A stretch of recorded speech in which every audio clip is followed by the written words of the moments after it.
Well, the 2020 high school football season kind of already started. The smaller private schools have been playing for a couple weeks, but now the bigger public schools get involved, and this is where we get involved because Football Friday Night coming back again, our 10th season doing this show, and there's a lot to look forward to, but also a very strange year so far. Yeah, certainly a strange year. Did you know, though, that the 10-year anniversary gift is supposed to be something with diamonds in it, so I'll be expecting something like that from you. But yeah, certainly 2020 looks different. The guys weren't able to work out the same way over the summer. They did open it up a little bit. Small groups were working out leading up to the school year. There were so many questions. Still, there are a lot of questions, especially in Orange County, one of our biggest districts. They've rolled out testing for all of the schools in the area, but we talked with some coaches the other day that still didn't know how many positive tests equals a cancellation, how many players will have to quarantine if there is a positive test. So yes, COVID times lead to some interesting football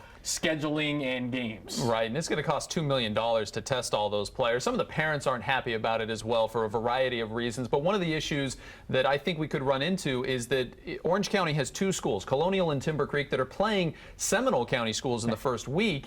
If they get tested, have a few players test positive and can't play that game, suddenly they're affecting other districts, and that could become pretty problematic as we try to figure out who's actually going to make it to the playoffs later on this year, because that's all still the same. Fortunately, we're still going to have a playoffs. Yeah.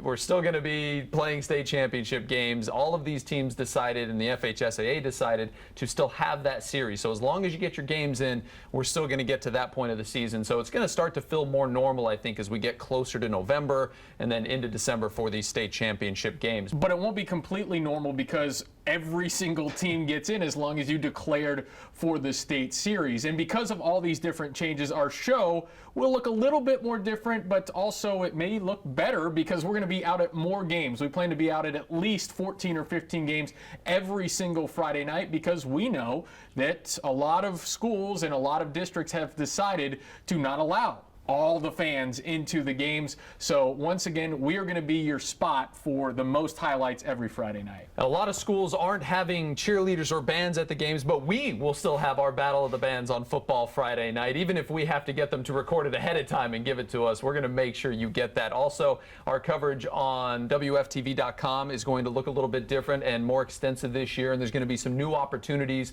for fans to get involved with our coverage through that. So check that out. Be sure to download the WFTV Now app. You can watch the Football Friday Night show from the app every single Friday night live as well. Yeah, we want you to submit photos on the WFTV app. You can also go to the high school football page and upload photos if you're out at the games, or if you're just sitting at home waiting for the highlights, send those in. Or maybe it's just high school Friday. Maybe there's a few people still there doing face-to-face learning, and you can let us know what it looks like. Maybe some players are wearing their jerseys or whatnot.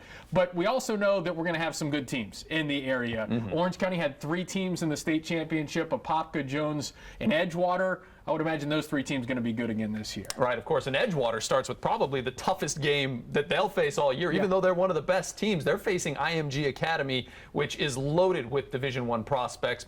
So is Edgewater. Yeah. So unfortunately, we won't have the highlights from that one because that one is over at IMG Academy, but we'll keep an eye on that one as well. And some of the other big games, Lake Mary and Lake Brantley meeting in week 1, so that'll be a lot of fun. And Timber Creek and Haggerty also going at it like we mentioned earlier, so that's another big game that could have some, I guess, they all have playoff implications. Yeah, exactly. Yeah. They're already in the playoffs. But Colonial University, the boot game, so some of these rivalry games we usually expected later in the season, now we're getting them week 1-ish because we're still waiting for Osceola County, Brevard County. I think Volusia County starts a little bit later.